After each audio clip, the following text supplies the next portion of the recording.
자, 오늘 말씀은 예레미야 46장 13절로 28절까지 말씀입니다.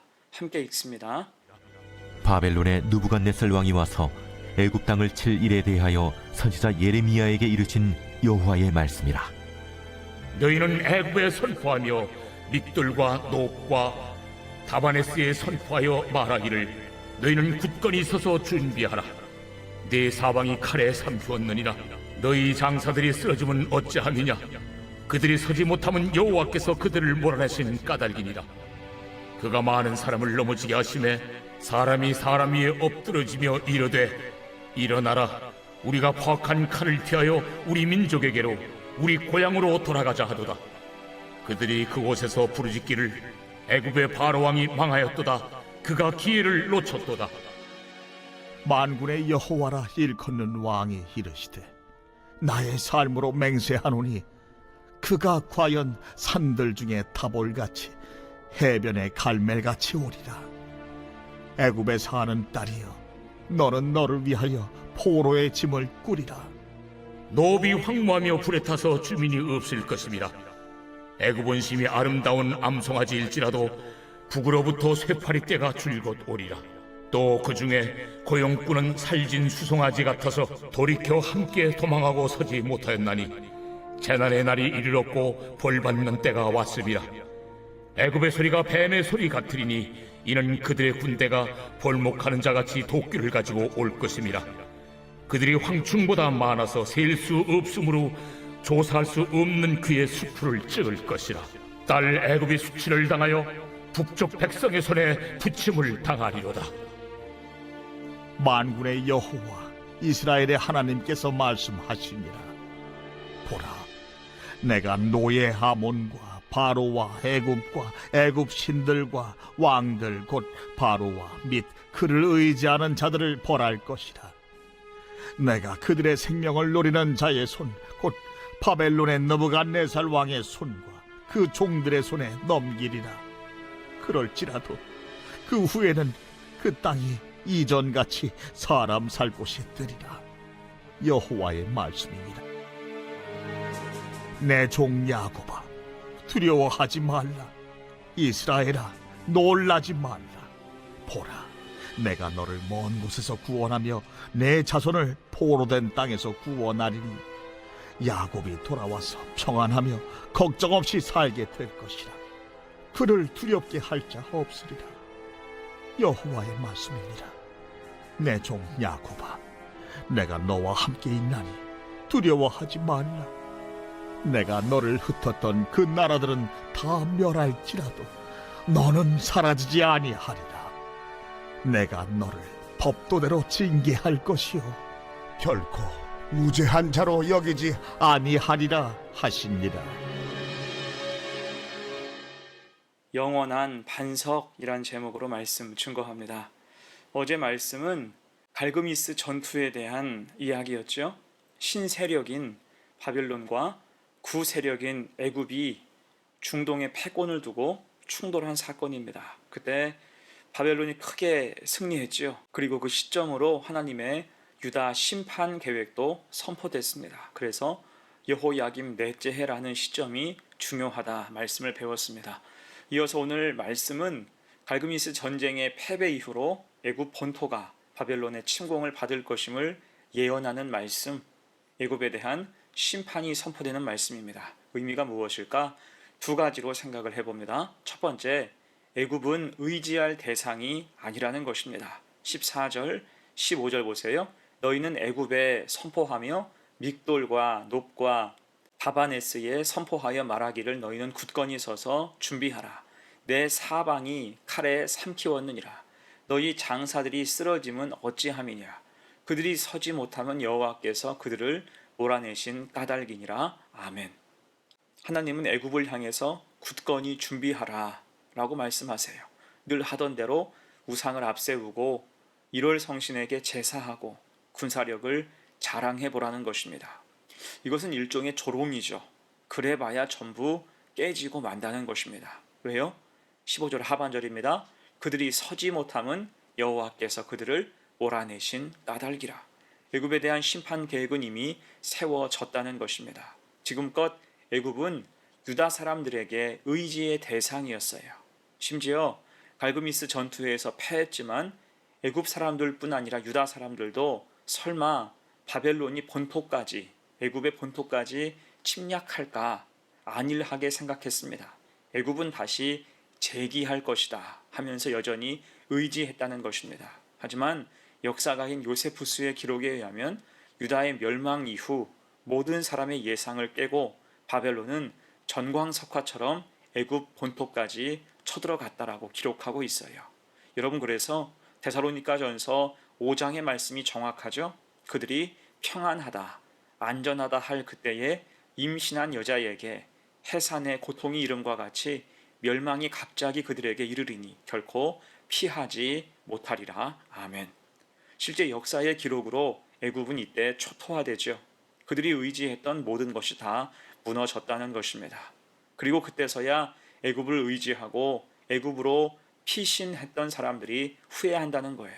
16절, 17절 봅니다. 그가 많은 사람을 넘어지게 하심에 사람이 사람 위에 엎드러지며 이르되 일어나라, 우리가 포악한 칼을 피하여 우리 민족에게로 우리 고향으로 돌아가자 하도다.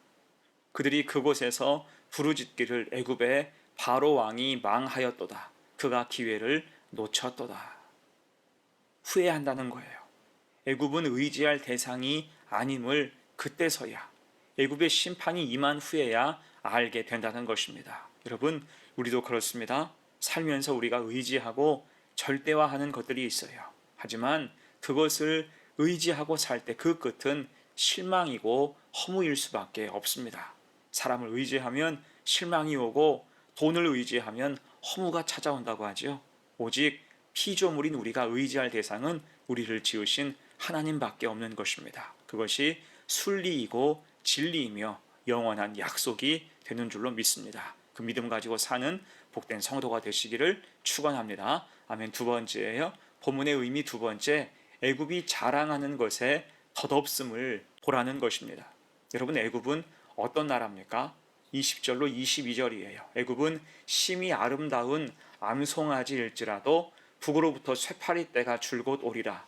또 그 중에 고용꾼은 살진 수송아지 같아서 돌이켜 함께 도망하고 서지 못하였나니 재난의 날이 이르렀고 벌 받는 때가 왔음이라. 애굽의 소리가 뱀의 소리 같으리니 이는 그들의 군대가 벌목하는 자같이 도끼를 가지고 올 것임이라.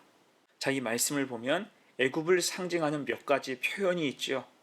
먼저 애굽은 암송아지 같은 나라입니다. 부요한 거죠. 부요함의 상징이 암송아지입니다. 또한 살진 수송아지 같은 나라예요. 군사가 많았고 용병이 가득했습니다. 인재가 그만큼 많았다는 거예요. 또한 뱀과 같지요. 뱀은 간교함과 지혜의 상징이기도 합니다. 그만큼 애굽은 문명의 발달을 뽐냈고 세상의 지식과 지혜를 자랑했습니다. 하지만 결국은 어떻게 됩니까? 아름다운 암송아지에 쇠 파리떼가 붙어요.